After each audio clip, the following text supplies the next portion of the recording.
where we are at as humanity as a whole is a realization that there is an essence that has nothing to do with the form. And only if we are rooted, if some of our attention is in that formless essence, can we do things in this world without creating more havoc and suffering for others and ourselves. If we only go into doing without the rootedness in the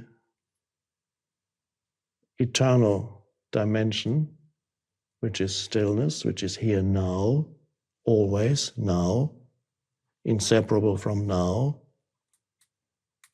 whatever you do, when you lose yourself in the doing, identify it again with form and creating some new problem. So the foundation for all doing is conscious being.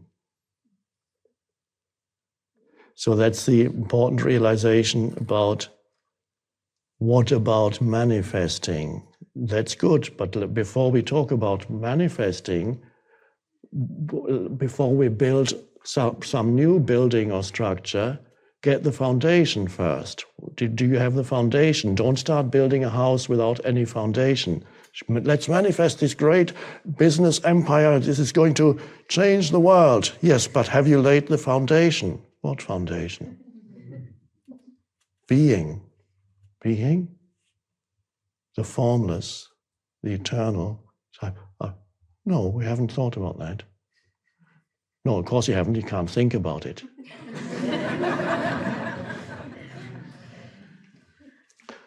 The foundation is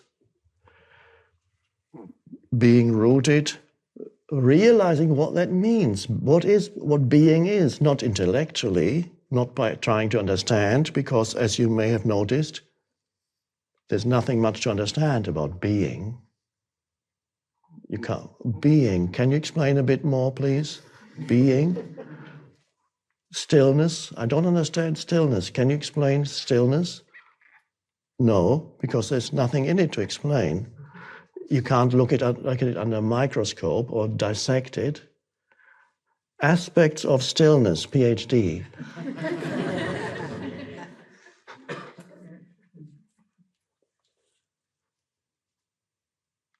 So the human needs to find his or her timeless and formless essence identity. That's the foundation. If you haven't that, forget about manifesting or creating. You'll just create more trouble. That's okay. Then you're at the stage where the universe still likes to create trouble. That's okay. And I'm not saying you find that which is so closer to you than hands and feet, the stillness, the formless consciousness itself, without which there would be no sense perception and no thought and no feeling, that it's the light in which everything appears, that which the life within the form. And that's always there as your S right here. It knows itself here. It's not that I know it. It is I. I am it. I and it are one. I know myself. Sounds like two again, but that's because we're using language. I know myself. I know I. The I knows itself. And so this is the end of all differentiation and complexity, because you're going back to the timeless, unmanifested source of all life. There's no complexity in that at all. Depths, yes, infinite depths. The vastness, as vast or vaster than the outer space, it's inner space. The vastness of that inner spaciousness. So what you thought of as I is a tiny, tiny bit, and underneath there's the vastness that is as vast, although not an extension, as outer space, which is an externalization of who you are within, the vastness of inner space. People don't know to what extent they have reduced their own reality to this little entity that runs around the surface of the planet for a few years and then evaporates. And of course, that's the form. But what is it that animates that form?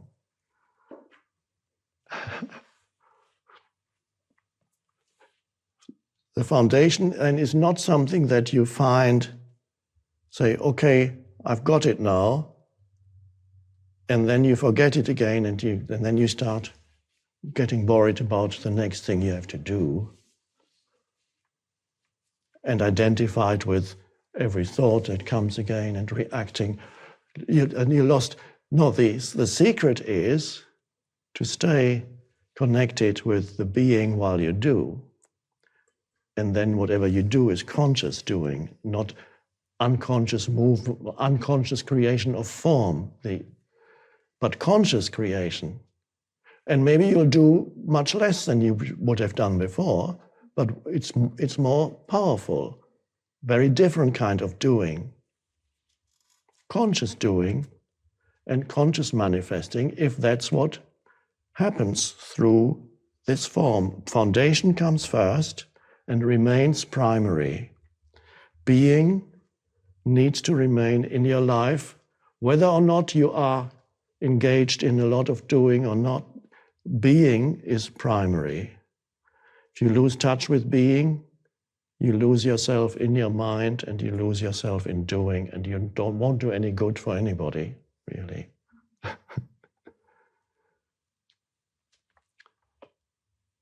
And it may well be that the universal consciousness may use you, and you do something that is then in alignment with this new stage that is arising on the planet, and that is conscious creation, co-creation. Before the universe created, unconsciously, and now through the human form, there's a possibility that the universe can create consciously. In that sense, all those books and teachings are quite exciting that tell you that there is an important relationship between your thoughts and so on and your outer reality, and that thought creates form. Yes, this is true. Thought creates form. And it's exciting that if humans can fully realize that, and then fully realize their power, of their creative power, which is vast, as unlimited, eventually they'll know that, as the universal creative power, because humans and the universe are not separate. You are an aspect of the universe. You are the universe, expressing itself as this form. So it's wonderful, the creative power is there, but it's not the wanting power that is to answer the question that somebody asked.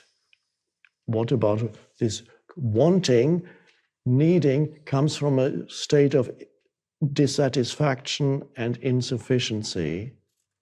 Now, Buddha called it desire.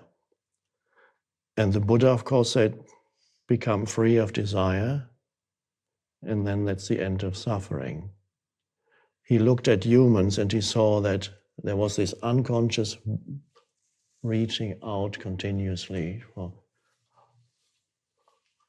wanting. He called it desire. I call it wanting is a more direct term that you can actually feel. I want, I need, I must have. Now, this is still very much in many humans there, the identification with form that results in continuous wanting. And it keeps a lot of our economic system going, advertising depends on humans who are identified with form